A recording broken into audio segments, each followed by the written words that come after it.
that's what happens when you're new at it or have been away from it, come back and everything seems new. And that can be scary and shocking. The intimidation factor of I'm away from this keeps you away. That just compounds the problem you're already having. So what we want to encourage you to do is, first of all,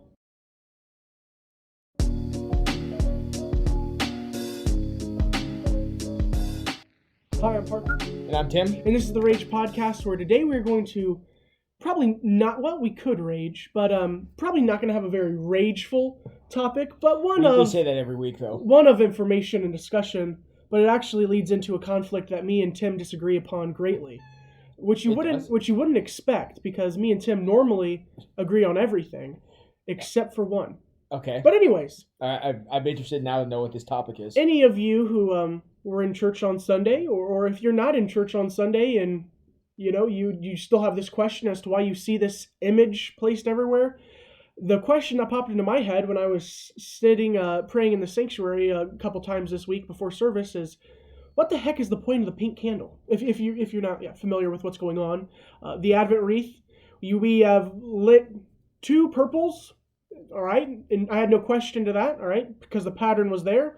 Purple, then all of a sudden this week, pink. Pops up. Mm-hmm. And then we'll go right back to purple next week if you didn't know that. But it was weird.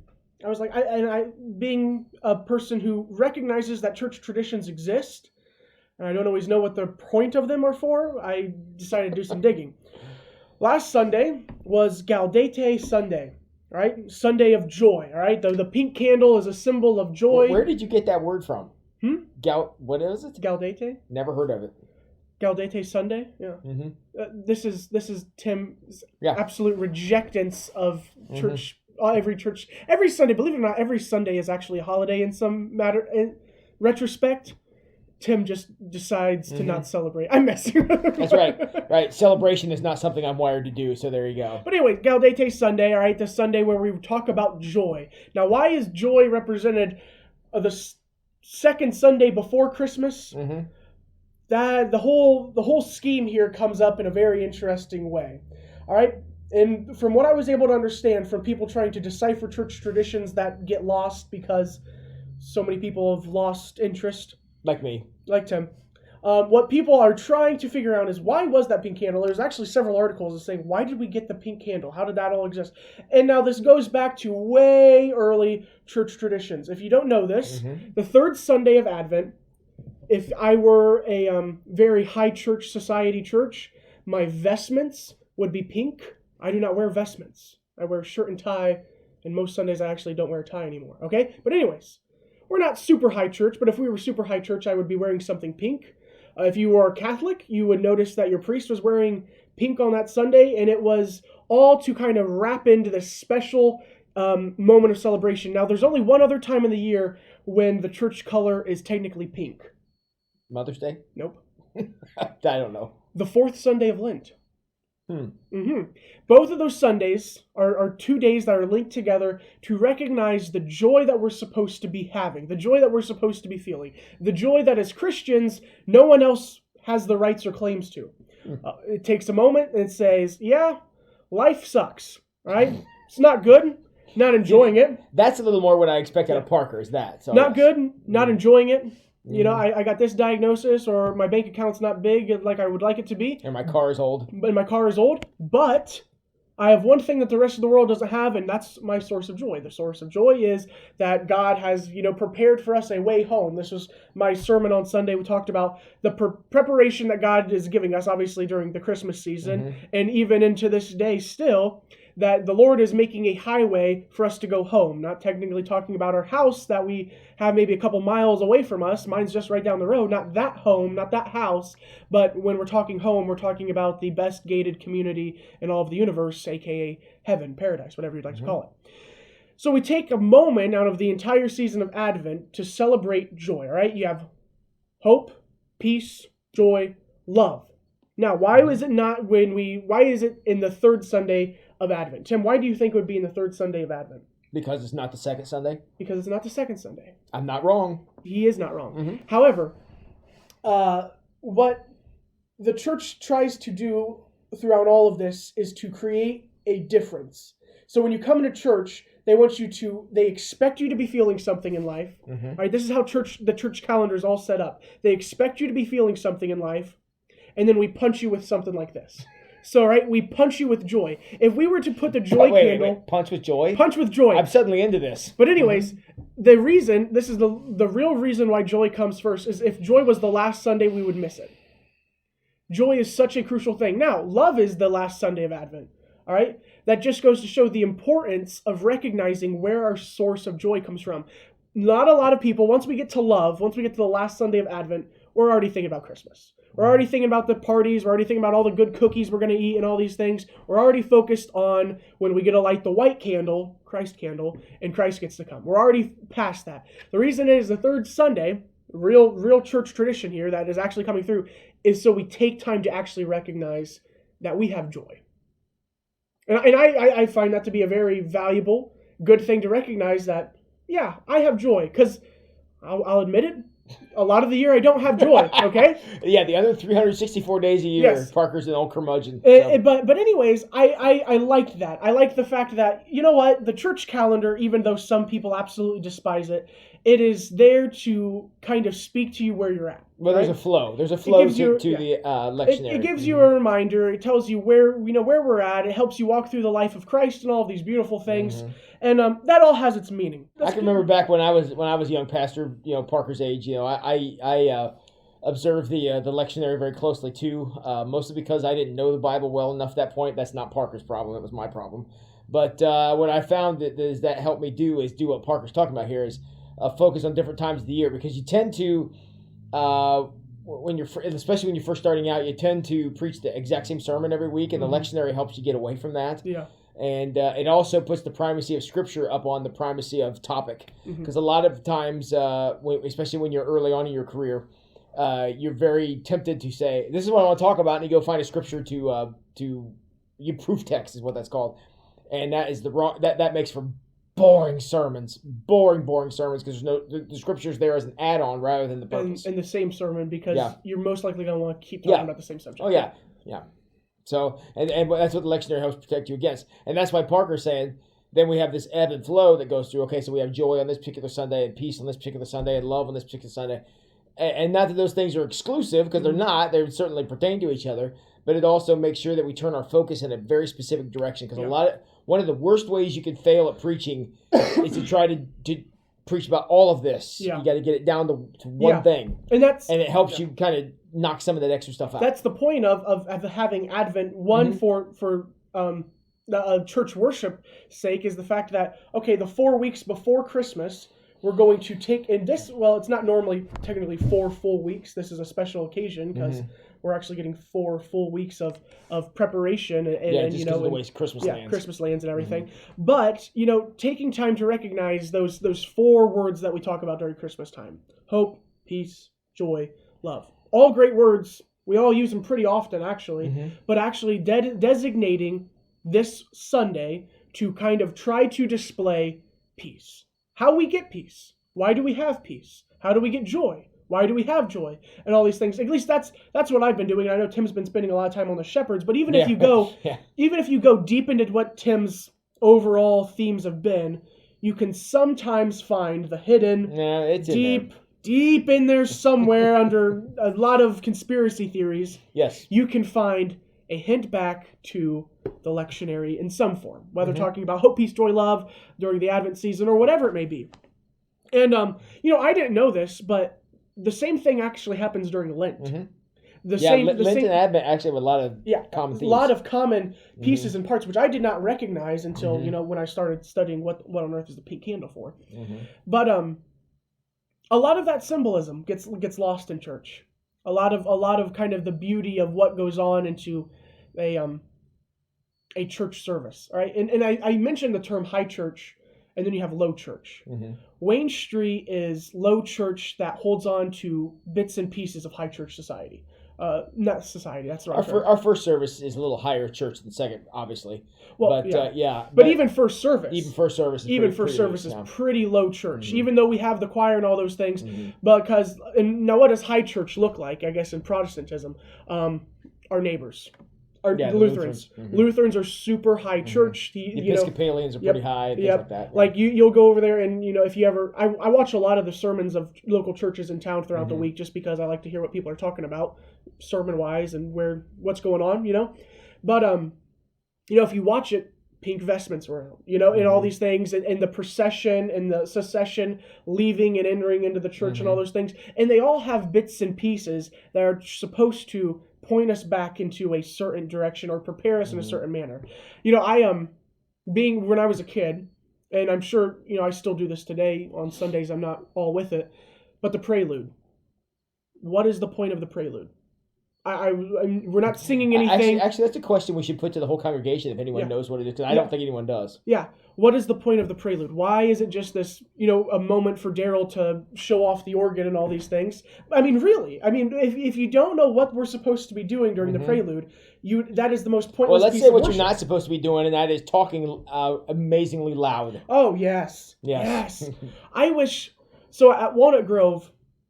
They've finally started to get the hang of it. And I think it's because I switched the entire order of worship once I got to Walnut Grove, because I couldn't work with how it was before. I had no clue what was going on. I don't think there really was, or anything. And that's no fault to anyone or anything, but it was just not how I was used to. Every minister tweaks the order of worship. Yeah. I did too when I got here. So the order of worship, all right, it starts with at 10:30 right on the dot. I'm lighting the acto lights, little sticks, candlesticks. All right, we're lighting them. Once they hear that lighter go off, everyone's dead silent. Really? Everyone's dead silent. It's like Pavlov's dogs. Yeah. It is. Yes. Once they hear the clip, everyone's quiet. That's funny. And then there's every once in a while they'll get quiet, but they might still be having a conversation. And once they see me walk through, then they're like, "Oh." One thing I feel bad we haven't established at Wayne Street is we don't have that moment. I know a lot of times it's just me up in the front going, "Hey, we're doing this." Now, first light does a little better than actually. Pretty much anybody does a little better than Waken does, but about that moment, the church. I don't know that I want it to be the click of a lighter, but they don't know if I'm lighting a cigarette or. That's right. Farmer's back there puffing and like, we're not ready to start yet. You guys keep talking amongst yourselves. We have 5 minutes. Yeah. But and especially here's what I'm experiencing through the concept of ministry, through the being a pastor during this time of the year, the first time of the year actually. Leading a church. I mean, at Wayne Street, I've always been involved. I know he hides it really well. He's kind of excited about it. Yeah, I'm very excited. But my excitement grows deeper when I can explain worship. Because I really see a lot today. We don't always recognize the bits and pieces of worship that we still have at Walnut Grove, and I don't ever intend on taking them out, because I recognize the goodness of them, and if I can get someone else to recognize how crucial they are, it's a very important thing. And one of the things that Parker's reinforcing by doing that is the definition of worship. Definition of worship is work of the people. And everybody kind of thinks, well, I'm going to go in, the pastor's going to do this, and the musician's going to do that stuff, and that's... Yeah, but we're leading you, not doing it for you. That's two very different things. So, like even at Wayne Street, because I had a big shift when I was out at Walnut Grove, because this is something, when the first key of the prelude, the postlude hits, we're running out the door. Absolutely. And by running, he is not joking. I mean, you could get hurt in the aisle. By the third key that is pressed of the postlude, the sanctuary's cleared out. Yeah, as soon as that postlude hits, all you see is a bunch of smoke outlines of people where they were, as they're like... At Walnut Grove, everyone sits through the entire postlude. Really? See, that would be so much better than what we do. Yeah. And then so then my acto-lights come up, take the candle, and then we walk out in the procession, which it's not a big making. It's just two kids with a candle and me walking behind them. Yeah, but it's symbolic. It's cool. Because the light is supposed to be the light of Christ, and we're entering into the mission field. When I give the benediction, like I put up on the screen, you are now entering in the mission field. Go in this manner and all these things. So I try to incorporate. Hey, here's what's supposed to be happening. Not just prelude, but like let us prepare our hearts for worship. Prelude, and all those things. And it means so much to me, and it irritates me how it doesn't mean so much to some other people. Like, because a big push in the church right now is kind of where the second service is. Not saying second service is bad. All right, absolutely, any worship is harmful when not done correctly in the hearts of the children of God, right? Yeah. So, but the issue becomes is and again, every church suffers from this in one form or another. Is how prepared are you? I haven't heard this from Wayne Street so much, but I've heard it from people from other churches, not here in town, but other places I've been, where they say, I'm not getting much out of it and things. And my question always is, so what are you putting into it? Yeah. How much prayer, okay, so the pastor may not be the world's greatest sermon deliverer, but what have you done that week to help prepare that person to stand up and speak? Have you prayed for them at all? Have you interceded on their behalf? Has God heard your pastor's name coming out of your mouth at some other point in a positive way throughout the week? To say, hey, please, smooth off some of the rough edges, or if there are problems or whatever, pray for those things, because I think that you're putting a lot on your pastor if you're just expecting her or him to drag you across the finish line when you're not even at the starting line when the starting time happens. Here's the problem. Here's the problem with that. This is a season where a lot of people are going to get back to church, whether it be Christmas Eve, whether it be this next coming Sunday. I'm assuming we'll probably get a lot. I'm actually really looking forward to seeing. Here's the one thing being a pastor that's fun about this year. You'll get to be able to really see where people's priorities are on who shows up on Christmas morning. Yeah. Yep. Yeah, because Christmas landed on Sunday in this particular year. I mean, I look forward to seeing the attitude of the kids. I'm sure they're gonna hate it, but I want to see who's gonna be there. And so if you're watching this from Walnut Grove, know I have a list. And he's checking it twice. Who's there? Who's there? But anyways, we get a lot of new people in church. Wayne Street's having this. I see on even in First Light, there's some people that haven't showed up ever, right? Or trying it new, or normally do the CEOs, the Christmas Easter only time people, right? And again, I'm glad you're getting to church. You're probably better than most people, but when you come into church and you're not in there with a regular pattern, of course you feel awkward. Of course you feel like going you to the don't belong. gym when you haven't been there for 2 years. Absolutely. I don't go to the gym. Why? Because I'm terrified. Yeah, it's tough. And it's tough to go back, but you're never going to get back into the swing of things if you don't go back the first time. And it's like going to the gym. I don't know, how to use every piece of machine. I don't know how to making sure I don't look like a fool and all these things, Same thing happens at church. And what I see is people clearly have a desire to come to church, at least if they're CEOs. They have a desire to say, I want to get in there. But they're creating all these excuses in their minds. I know this because my family was CEOs for several years of my life, okay?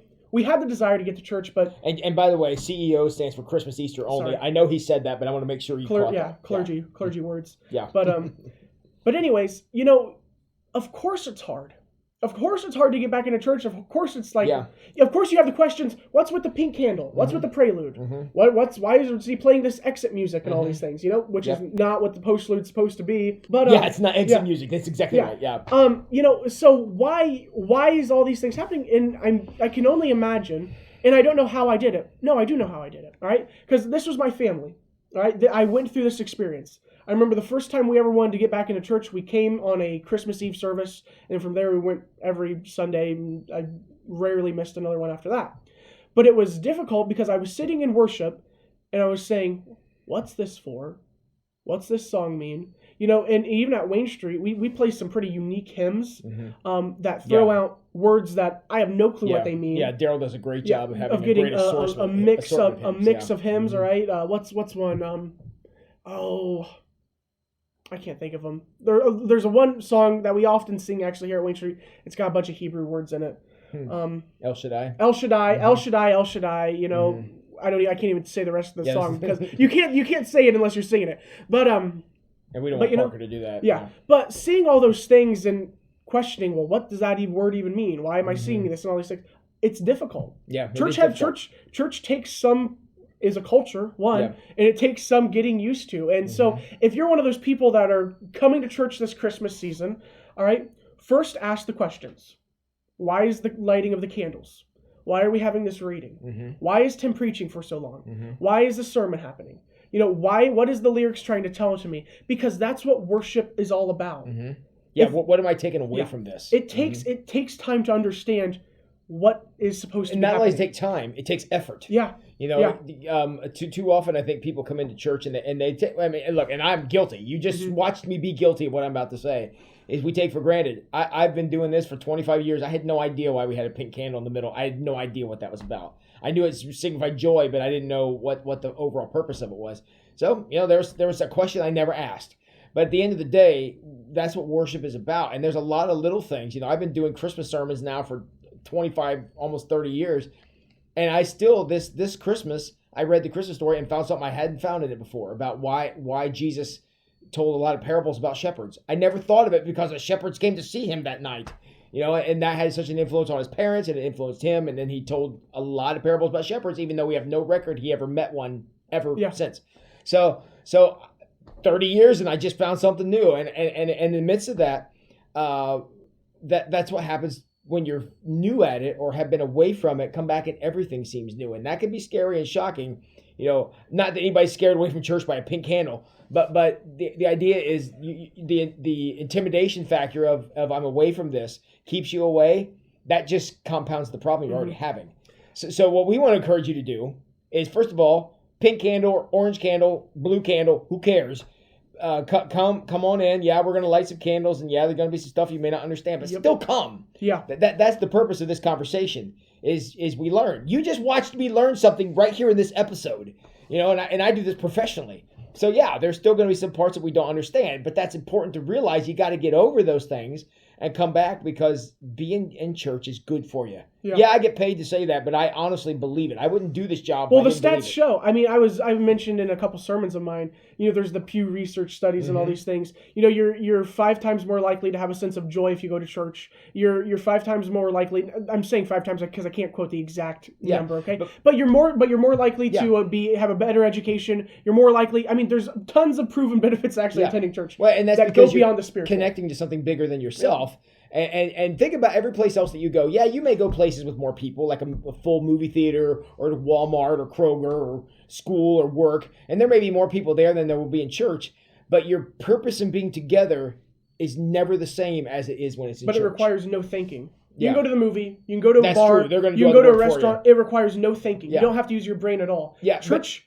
And the other end of that, you're right. It doesn't require any effort, but it also... there's nothing that unites like being in church. It's the whole idea of being there for common purpose. We're here to praise the Lord and to recognize that the world is more than everything you see here. No place else does that happen. You don't go anyplace else and have that experience except for in church. And that's an important piece of satisfaction for the human experience that you're not going to get anyplace else. And so, yeah, we might light weird candles. We might sing weird songs. Yeah, we do. But at the end of the day, we are doing that in pursuit of something that you're not going to find anywhere else under any other purpose. Recognize that. Yeah, please. Yes. That is the point of worship. So if you come here the same way you go every place else, then don't be surprised if you don't get anything more out of here than any place else, because this place is supposed to be different. And guess what? Wayne Street has this awesome thing, the Awaken Band. Yeah. We can call it Church Junior. I'm messing with you. Yeah. Okay, so before you graduate to First Light. I'm messing. I want you to hear that I didn't say that. He said that. If the band's hearing me, I still love all the work that you do. But anyways. But it's all about outreach and about connecting to people in meaningful ways. And that we make an attempt to do that. Now, look. We may not be able to reach out in meaningful ways as well as some well-funded corporations that are out there. That's probably true, but they're not offering you what we're offering you. Yeah. They're offering you an experience. We're offering you a transformation. And that takes effort and it's harder, but it's different and it's necessary, because your entire life becomes 1 inch deep if you don't have anything that gives you depth. Church gives you depth. Yep. No place else does. Not like this. Here's the recap. Pink candle. Why is it pink? 1, yes, to symbolize joy. Why is it on the 3rd Sunday? Because we would lose it if it was on the last Sunday, as church tradition says. It's pink, so we recognize that, today it means something special, right? All part of that imagery of church. Great, beautiful things. I love it. If you'd like to learn more, Google, all right? Final thing, get to church. Yeah. Okay, don't make the excuses, don't make the uncomfortability of church run you away. And I'm going to ask you, people who watch this, who are regular attenders of a church, invite someone. Here, this is going to sound bad. Help them get over that apprehension. This is going to sound bad, but everyone is questioning church right now. Mm-hmm. And when I'm saying, this is the time of year where people are saying, what is, maybe get back to church. Well, the government just put us through a season where we were non-essential. Yeah, Christmas time's here, and we're going to, Jesus' birth and all these things. They have those questions running through their mind. Everyone has at least some form of matter of church in their mind right now, in their field. Whether they want to sing the Christmas songs that the church created, joy to the world and all those things, it's there. It's in their lives present. Invite them to church. invite them to church this time of year. Because guess what? Even though Advent's over next Sunday, we go into the next best time of the year, which is Epiphany.